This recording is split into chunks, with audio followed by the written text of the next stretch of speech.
Wink. Chapter 6. Back to the bad. Bad day number 2 was diagnosis day, when I learned whether the thing in my head was benign, what we were hoping for, or malignant, what we were most definitely not hoping for. A couple of weeks earlier, we'd gone into the hospital super early one morning for a biopsy, where the doctors took a little chunk of my tumor. They knocked me out and shoved a big needle through my eyelid to get a sample. And then I lay in bed and watched Netflix all day. Isaac and Abby came over that day, but even then, Isaac seemed like he wasn't looking at me or my bandaged face when we talked.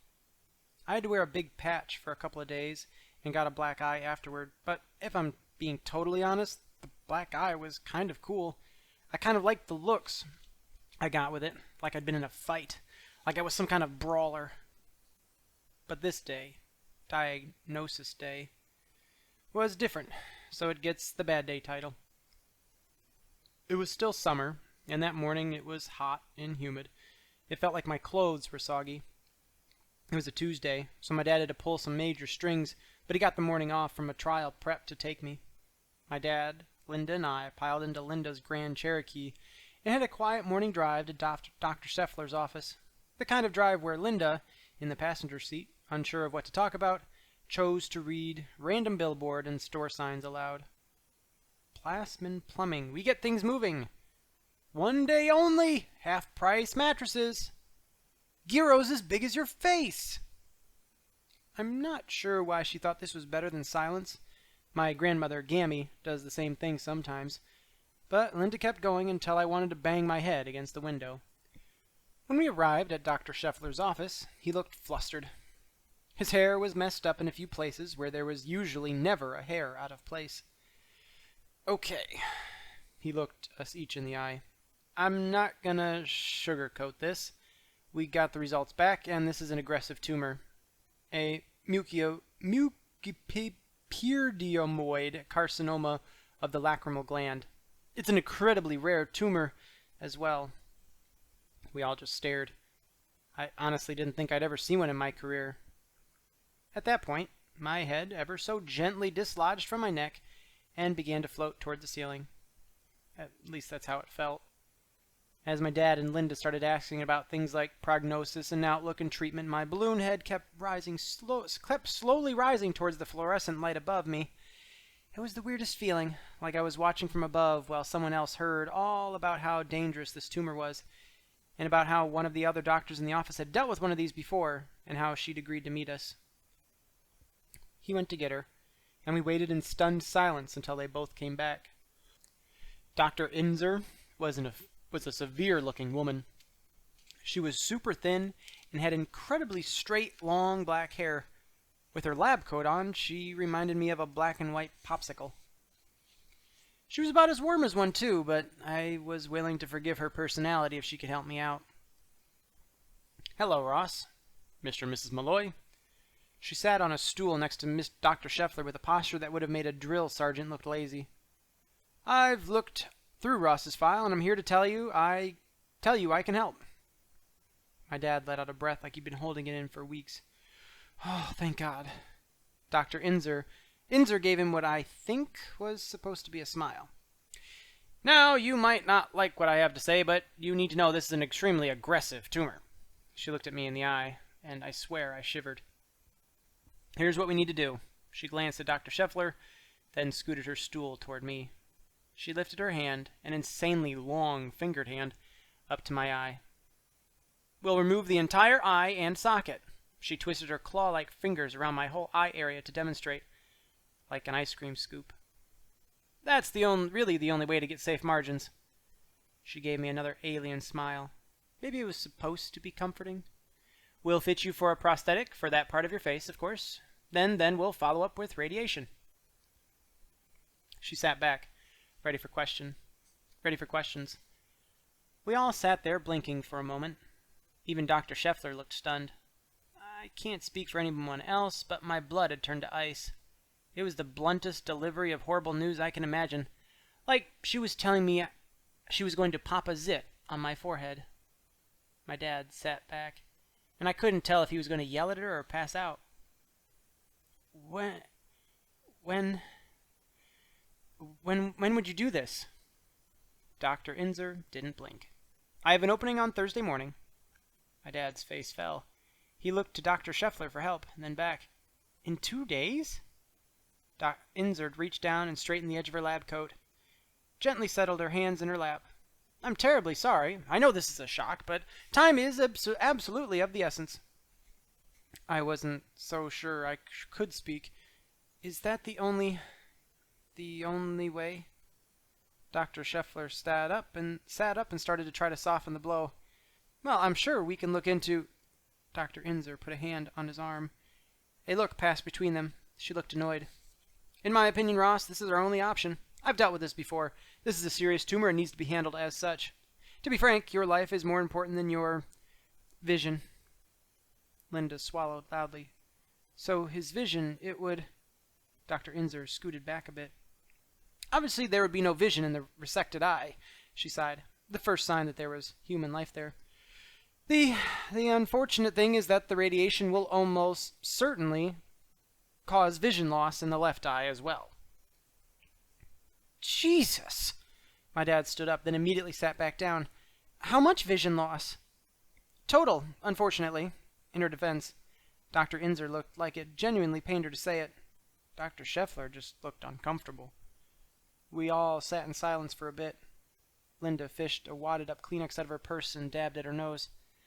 For some reason, I couldn't feel the chair under my butt. It was that floating feeling again. Apparently, when bad things happen, you feel like you're floating. Finally, the doctor spoke again. I'm so sorry, but you need to know how serious the situation is. I wish I could give you better news. I was wishing the same thing, or that this was some really twisted joke, like she was going to tell me that I was on a prank show. But she didn't. I wasn't. Yet again, leaving that office is a blur to me. I saw Dr. Inzer write down the name of a few books we should look up online. She handed the piece of paper to Linda while my dad was talking quietly with Dr. Scheffler. Linda only half tucked it in her coat pocket, so I grabbed it when she wasn't looking. The first book was something about accepting a new normal. The second title had the words living with disfigurement in it. Wow. I quietly tucked the paper back into Linda's coat and walked outside to wait for them. Later, my dad took me over to Abby's. She'd been texting and I hadn't responded. Telling her by text would have been wrong. She met me by the front door. So? I gave her the best smile I could. Let's go for a walk. Down to the creek or something. Her face fell. And I'm pretty sure her summer tan faded a bit. There are some fields behind Abby's subdivision that lead down to a small creek where we've spent hours splashing around and catching crawdads. It's kind of our spot. One of them, anyway. We climbed over the rail fence and set off into the waist-high weeds and grass at the back of their property. I walked quietly for a minute before starting in. The news isn't, good. Abby watched me while I grabbed a big stick out of the path and threw it to the side. So, it's cancer? Yeah. I let out a slow breath. It is, and it's some rare kind or something. Of course. What kind is it? I don't know. We both hopped down to a small embankment. I don't really want to know, at least not right this second. It's a mugga epicardiolacric cancer or something. It means super bad and aggressive, apparently. Whatever that means. I heard Abby behind me and realized she'd stopped. Oh, Ross. I turned around and she had watery eyes. I'm sorry. She put her arms around me in a big hug. I felt tears stinging in my eyes and nose. I told her what I remembered about the specialist and all the horrifying eye stuff as we took off our socks and shoes and waded into the creek. Everything looked different. I was looking at the world through post-cancer diagnosis eyes. I wondered if this was the last time I'd be able to look around these woods. When I was finished, Abby sat on her rock and wrapped her arms around her knees. Have you told Isaac yet? I shook my head. No, I'll call him. She closed her eyes for a few seconds. So, are you Then she ran out of gas, like she didn't know what she wanted to say. I looked up at the trees above us. Right? We sat that way quietly for a while. I think bad day number two was the longest I've ever heard Abby go without talking. Wink, Chapter 7, Laser Beams and French Fries. Back in the present, my dad's waiting behind the wheel when I come out of school. Time for my second treatment. It's only a few minutes to the Proton Radiation Center, but he's been through McDonald's to pick up Cokes and a couple order of fries. For sustenance, he says, cramming a handful in his mouth. I straddle one of my dad's big accordion files, crammed full of legal papers in the footwell. He shifts the car into gear. You ready for day 2? I pick out a single fry. Do I have a choice? No, I guess you don't. He washes the wad of fries down with a sip of Coke. You okay? I think about that for a minute, watching some guy rake bright orange leaves out of his yard. I think so. I guess so. I look over at him and he still looks tired. Are you okay? He looks over, surprised. Me? Yeah, just busy. Why? I give a quick shrug. I don't know. A big gust of wind comes along and sends half the guy's neatly raked pile of leaves flying. You've been through it before. I'm sure it was awful with Mom. It had to be. And now it's happening again. I feel guilty. My dad is facing forward, but I see a look flash across his face that's almost angry. Ross, no. I don't ever want you to feel that way. Don't even think that. You didn't ask for this. I lean my head back. I know, it just doesn't seem fair. He turns a corner a little wide, distracted. Oh, it's not. He gives me a funny smile. But whoever said life is fair? I take a long drink. Nobody, I guess. You got that right. He drives for a few moments in silence. You and I are in it now, together. Our job is to just roll with the punches. I grab another fry. Punch rolling. Got it. Life punches, we roll. He raises his eyebrows. Right, dude? He leans over towards me. He's being dorky to be funny. I told you not to say dude. Okay, dude. He leans in more, raises his eyebrows further. He's such a dad. I give him a half smile just to stop him, and something pops in my head. Hey, would it be totally weird if I wanted to go in and do this by myself? Like, I don't know, so I'm not like a little kid? He sits back, surprised, but thinks for a second. No, that's not weird. He nods. I get that. You sure? I'm not even sure why I'm asking. He looks out his window for a bit. We're in the parking lot outside the radiation center. When he looks back, I see his eyes are shinier than usual. Teary. I was really going for a touching moment here, but it looks like it's heading that way. Have I told you how proud I am of you? Oh boy. Yes, you have, Dad, about 1,000 times. Ha! His laugh is wet. Right, but I am. The way you're handling this, your mom would be... His throat catches, and he shakes his head. Then he's wiping his eyes and waving me out of the car. Okay, whatever. Out! Out, before I start blubbering and snotting all over the place. I open the door and climb out. Too late! In the lobby, Jerry's in the same chair with a cup of coffee like he never left. He looks up from his AARP magazine. There he is, young Ross. His voice is so gravelly it sounds like it hurts. How are you doing today? I sit on the couch across from him. I waggle my hand. So-so. I hear ya. You come straight from school? I nod. He nods back. I busy myself digging around through my school folders. So? What kind? He's rolling his magazine up in his big hands. I look up. What? What kind of school? Your cancer! Where is it? Mine's here. He points at a large, crooked finger at his lap. This stops me cold, and he waves a big hand at me. Never mind. I was just being nosy. Nosy old man! He chuckles, and it turns into a loud, wheezy, coughing fit. I wait until I'm pretty sure he isn't going to die. My eye. Jerry wipes his mouth and chin with a yellowed handkerchief. He sniffs a couple times. I wondered. Is that where you got this? He points at the middle of his forehead. Between my eyebrows, I've got a scar. It looks like an inch-long slit, right about where your brow would crease if you were mad. I nod. Yeah, that's where they shot BBs into my skull, so the machine knows where to put the beam. There are actually 4 scars, but the rest are hidden in my hair. For the moment, at least. Jerry nods. It's like your own personal dime slot. He rubs his forehead. Dime slot? He waves his big hand. Like a coin slot, where you'd put a dime in a payphone. He raises his furry eyebrows and chuckles. Payphone. Okay, never mind.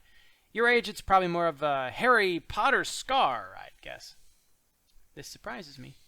You know about Harry Potter? He laughs and unrolls his magazine. I'm old, son. Not dead. And I have grandkids. I've seen a couple of the movies. Is that why the one eye is shut, too? Yeah. I look away. The hallway doors fly open and Frank walks in. He stops for a second to survey the situation. Okay, Ross, let us young people go and have fun with protons. Leave the old man to read his old people magazines. I grab my bag and follow him, giving Jerry a wave. He lifts a hand and smiles. See you around, dime slot. Frank looks over at me. Dime slot? I roll my eyes and point at my scar. Frank barks a laugh. Love it. You too? Frank looks disappointed. He sighs, staring at the CD in his hands.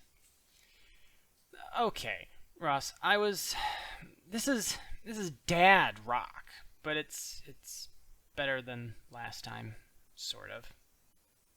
His voice dies off as he slowly turns and plods toward the radio shelf, like he's dragging his feet through quicksand. I spent some time digging through my dad's CD collection last night, and I was pretty sure I'd picked a winner. Callie hasn't put the U-Lock piece down yet, so I can still kind of talk. Just so I don't let you down in the future, what exactly were you hoping I'd bring? This stops Frank. He comes back to the metal table. U2's fine. They are. They're a good, solid band.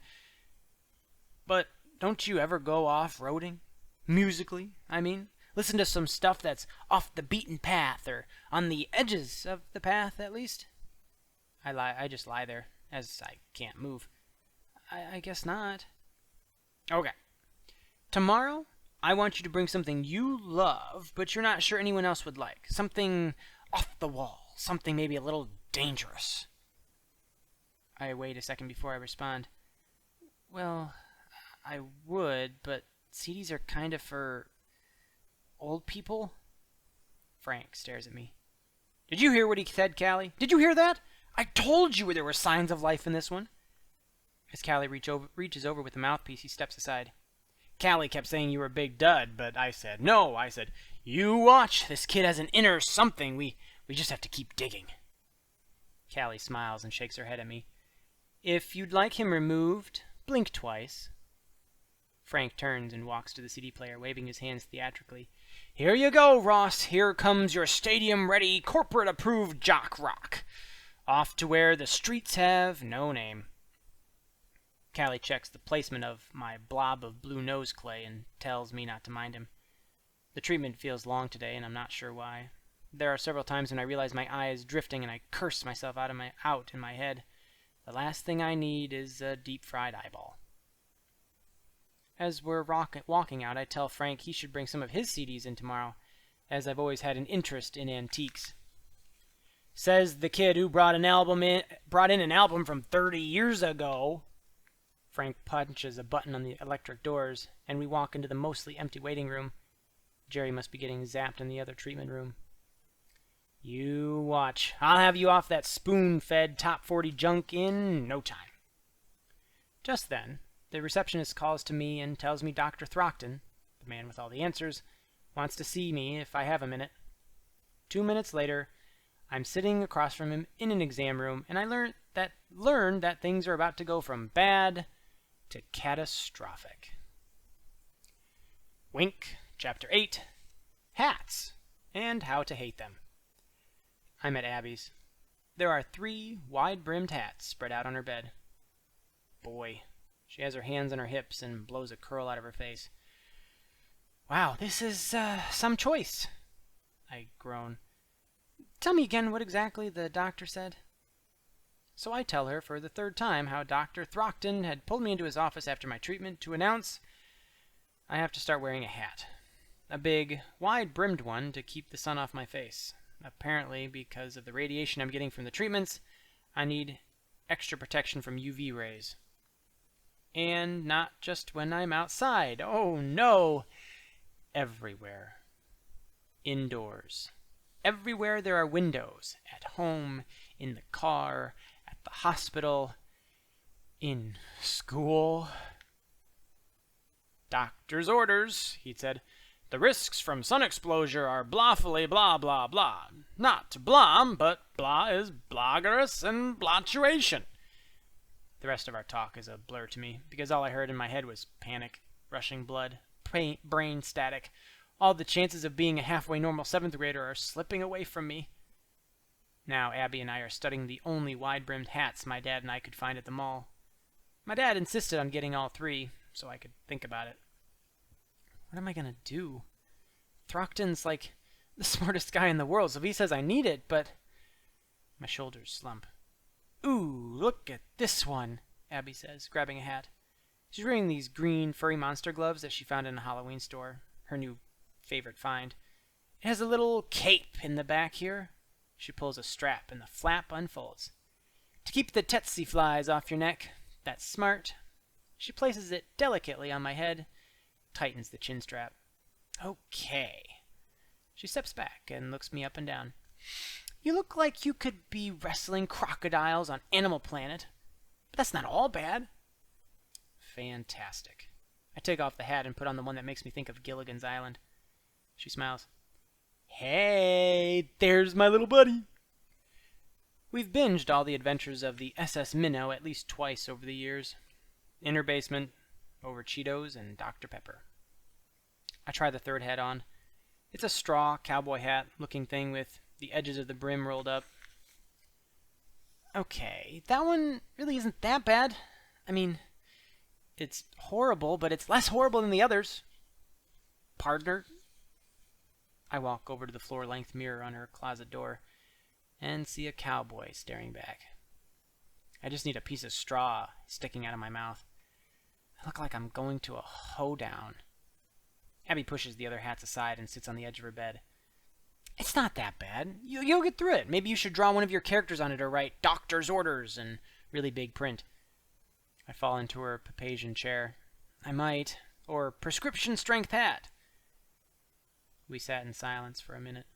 On the plus side, she says, it'll cover things up when you start losing your hair. I sigh and look around the room. It looks like Halloween in here, but it has nothing to do with it being 2 days before Halloween. Her room looks like this year-round. Every inch of wall space is covered in eBay purchases, posters, and photos, representing her 2 biggest passions. Monster and horror movies, and some weird band called Vampire Weekend. Godzilla, King Kong, Frankenstein's monster, and a giant tarantula are all looking down at us from the walls. Back to the hair loss. Abby's tried several times to talk me into shaving my head, ahead of it falling out, saying it would be epic. I've assured her that I'm not going for epic the way she is. She even offered to shave hers along with me. She seems to have a hard time understanding my whole wanting to blend in thing. Her mom leans into the room. How's it going in here? She sees me and gets that sad, sincere look on her face. Concerned face. You doing okay, Ross? With the treatments? I nod and give her a big smile. Yep. Getting along. Yep. I brief pause. Yuppers. I really need to figure out how to respond to these questions. She nods back. Okay, good. No Isaac? Abby shakes her head, and her mom makes a thinking face. Makes a sound. Then her comfortable mom smile is back. Want me to throw in Totino's for you guys? Abby lights up. Ooh, do we have triple cheese? I'll check. I think so. She knocks the wood on the door frame twice, ducking out. Abby catches me glaring at my reflection in her mirror. I'm not liking what I see there. Cowboy Ross.